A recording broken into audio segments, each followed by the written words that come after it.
Assalamualaikum warahmatullahi wabarakatuh. Perkenalkan, nama saya Nia Yudin Ikhtias dari kelas 11 IPA 7. Di sini saya akan menjelaskan dua adab. Yang pertama, adab dalam berpakaian, dan kedua, adab dalam bertamu. Sebelum saya jelaskan adab bertamu, saya akan jelaskan terlebih dahulu adab berpakaian. 4 adab berpakaian dalam Islam. Pertama, menutupi aurat. Menutupi aurat merupakan prinsip dasar cara berpakaian umat muslim. Sebagaimana telah mafhum, aurat laki-laki dari pusar sampai lutut, dan aurat perempuan seluruh badan kecuali tapak tangan dan wajah. 2. Tidak transparan. Pakaian tembus pandang yang memperlihatkan bentuk tubuh bukan merupakan pakaian yang islami. 3. Tidak ketat. Pakaian umat Islam harus longgar dan tidak ketat agar tidak terlihat lekukan tubuh kita. 4. Tidak menyerupai lawan jenis. Maksudnya di sini itu wanita tidak boleh menyerupai laki-laki, begitupun sebaliknya. Laki-laki tidak boleh menyerupai wanita. Contohnya, laki-laki tidak boleh memakai kerudung, rok, dan sebagainya. Begitupun sebaliknya, wanita tidak boleh mencukur rambut di atas telinga yang menyerupai laki-laki, dan contoh lain sebagainya. Selanjutnya, saya akan menjelaskan tentang adab bertamu.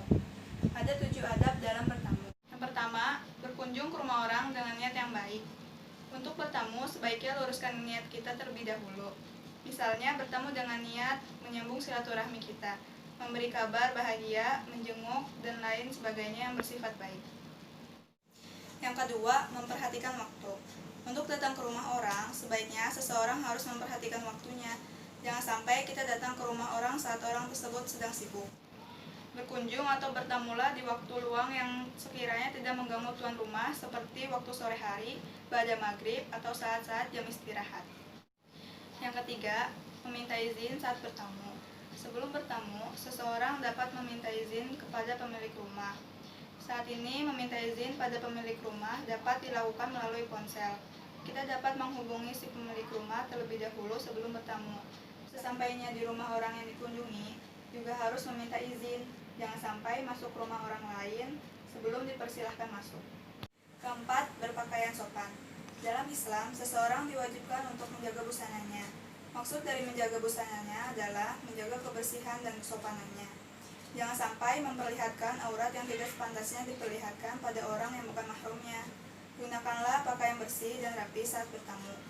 Hal ini menunjukkan penghormatan kita terhadap tuan rumah. Yang kelima, bersalaman. Ketika bertamu, setelah mengucapkan salam, sebaiknya dilanjutkan dengan bersalaman dengan tuan rumah yang sesama perempuan ataupun sesama laki-laki, untuk menunjukkan hormat dan mempererat tali silaturahmi. Keenam, menghindari fitnah dalam bertamu. Dalam bertamu, penting untuk diperhatikan siapa yang menjadi tuan rumah dan siapa saja yang berada di dalam rumah tersebut ketika kita sedang bertamu. Hal ini untuk menghindari adanya fitnah dalam bertamu. Contohnya, ketika seseorang lelaki dewasa, maka pastikan di rumah tersebut ada ayahnya, atau suaminya atau seseorang lelaki dewasanya, untuk menghindari ikhtilat dan fitnah. Ketujuh, menjaga sopan santun. Tak hanya menjaga kesopanan dalam berpakaian, kita juga wajib menjaga sopan santun dalam bersikap dan berucap saat bertamu. Hal ini penting dilakukan untuk menghormati si pemilik. Yang terakhir, memperhatikan batas waktu kunjungan. Selain memperhatikan waktu kunjungan, lamanya waktu kunjungan juga harus kita perhatikan. Jangan sampai terlalu lama dalam berkunjung. Sekian dari saya, kurang lebihnya mohon maaf. Wassalamualaikum warahmatullahi wabarakatuh.